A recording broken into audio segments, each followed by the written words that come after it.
This is late January, Central Texas, and snow. Getting a wide angle shot here from a relative's house.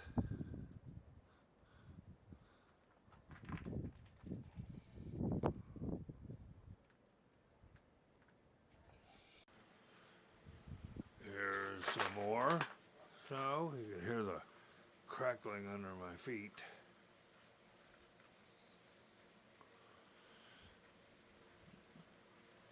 Not extremely exciting, perhaps, but in Central Texas, this does actually happen, but not very often. Maybe every 3 to 4 winters or something.